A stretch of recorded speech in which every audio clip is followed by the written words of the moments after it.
Té la paraula ara, en nom del grup parlamentari socialista, el diputat senyor Xavier Sabater. Moltes gràcies. Gràcies, consellers. En aquesta compareixença tan concorreguda, i dono la benvinguda també a tots els assistents i les assistents, i tan pacífica, perquè vostès ens pinten un panorama de color de rosa com si estiguéssim en el millor dels casos, no? Sí, senyor conseller Pelegrí, què vol dir? Que la 2014 va ser una temporada atípica quan a incendis, què vol dir? Que en va haver pocs. Suposo que vol dir això? Perquè l'any passat, a la seva compareixença, ja va dir el mateix. Va dir, ha estat la del 2013 una temporada atípica. Si és que parla de temporada atípica, aquesta va triplicar, si no ho tinc mal comptat, els incendis que va haver el 2008 i el 2010, per exemple. Per exemple. És a dir, que hauríem de començar a dir les coses pel seu nom. Les temporades normals i atípiques, no sé, que clar, les temporades normals són les que en teoria no n'hi hauria d'haver cap. Sabem que és molt difícil al nostre país, no? Em sobta també que vostès continuïn parlant dels mesos de més atenció dels seus departaments, els mesos de juliol i agost. Per què insisteixen tant? Si l'any passat ja, el mes de març i juny, com vostès també han reconegut després, van ser els 2 mesos que va haver més incendis. Sí, en total 1.383 hectàrees, març i juny, i juliol i agost només 44. És molt sorprenent, no? Perquè això vol... I el 2013 va passar el mateix, si no tinc mal entès. Va haver més incendis els mesos de març i juny, i no tinc aquí les hectàrees, però deu ser no sé si la proporció era similar, que no pas a juliol i agost. Per tant, aquesta reducció dels mesos de major risc haurien ja de començar a acabar-ho. El que passa que vostès, quan van entrar al govern, ja van dir només són 2 mesos de risc, però són més, perquè ho demostren les estadístiques, per tant no insisteixin. Els mesos de març i juny a Catalunya, ja ha passat en diversos anys, són els mesos de major risc. Número 1. Aquesta és la consideració del grup socialista. Número 2. Tractem boscos, conseller. Què em diu? Quin tant per cent?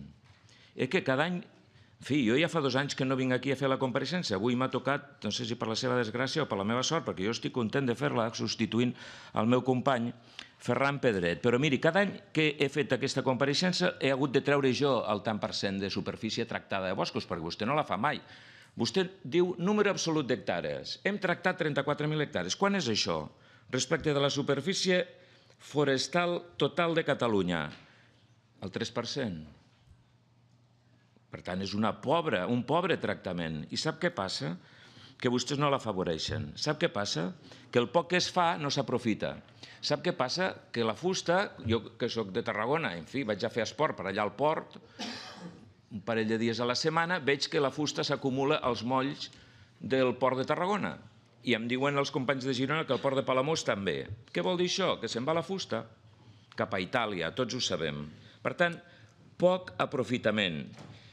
Vam fer un gran pla el 2014, el mes de febrer, i en un any hi ha un gran balanç, un balanç positiu, ha dit vostè, de l'aprofitament d'aquesta fusta. Em pot dir en què es concreta això?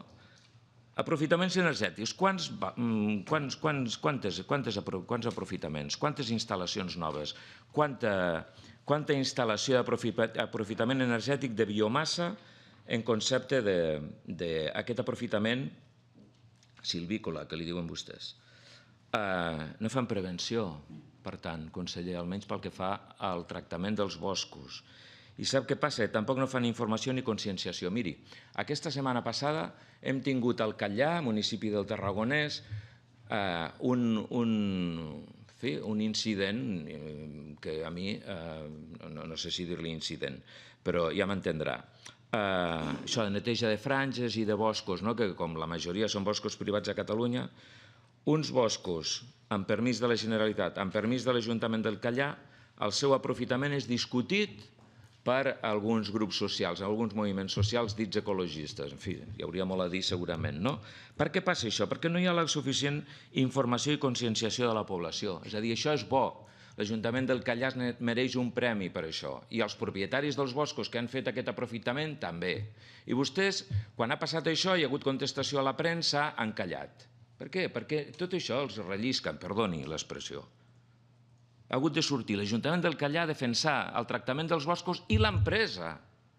I vostès callats, com a morts, perdoni. Ha d'haver informació, ha d'haver conscienciació, ha d'haver major aprofitament forestal, per tant, major promoció d'aquests aprofitaments. I, per tant, major informació, una crida als ajuntaments, als empresaris, als propietaris dels boscos, a dir-los que se'ls facilitarà, que si tenen algun problema se'ls defensarà, que se'ls assessorarà, etc. I aquesta és la major política de prevenció que vostè avui aquí no pot exhibir, perquè és molt minsa. I aquest és el problema. Diu, hem signat un acord amb la Diputació de Barcelona. És el 33% de la superfície forestal de Catalunya la que hi ha a la província de Barcelona. Les altres què, conseller? Les franges, no ha dit xifres. Vostè està content de les franges? És un desastre, no es tracten.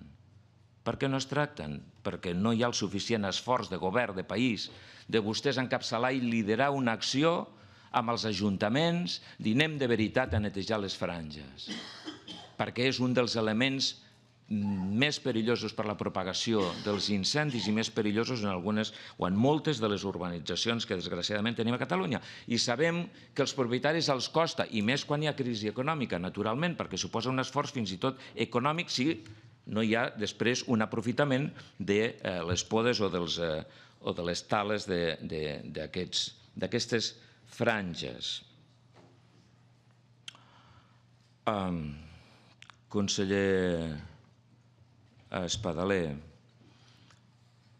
finalment està content perquè han arribat a un acord amb els bombers voluntaris, no? M'ha dit?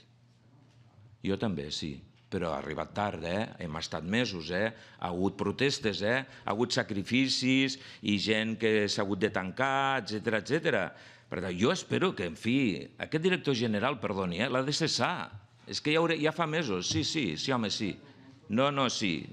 Vostè i jo ja vam tenir una llarga discussió, al final ho va fer, però vostè, com que a l'hora de veure, escolti, no passa res, hi ha un funcionari, pel que sigui, per la seva preparació, pel seu tarannà, per la seva mala sort, a la millor de vegades és mala sort, no ha gestionat bé, més val que el canviï perquè la interlocució amb els treballadors públics depèn també molt de qui hi ha al davant.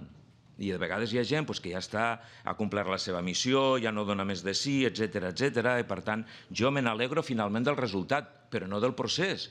I si no, en fi, els treballadors que han estat implicats, em sembla que tampoc estan contents del procés. Del final, m'agradaria, per cert, que m'expliqués en què al final ha consistit aquesta qüestió, perquè em sembla que almenys el nostre grup no ha tingut informació sobre aquesta qüestió. I m'agradaria també que no ens parles de drons i d'helicòpters. Fa 2 o 3 anys van salvar les protestes dels bombers que fins i tot van fer una roda de premsa aquí en aquesta casa convocant una roda de premsa amb els helicòpters, van sortir unes fotos molt boniques, me'n recordo perfectament. Enguany espero que no passi el mateix amb els drons. No, li dic perquè val la pena que tinguem consciència tots de què és el que està passant.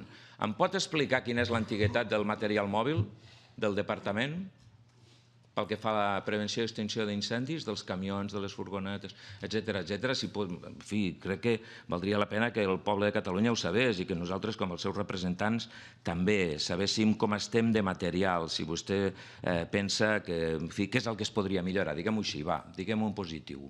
Es pot explicar quins són els seus plans pel que fa a la renovació de material, sobretot de material mòbil, que és important no només per la prevenció i l'extinció, sinó per la pròpia seguretat dels bombers que han de circular amb aquest material. En fi, tindria moltes més coses, president, però crec que de moment això és suficient. Gràcies. Moltes gràcies.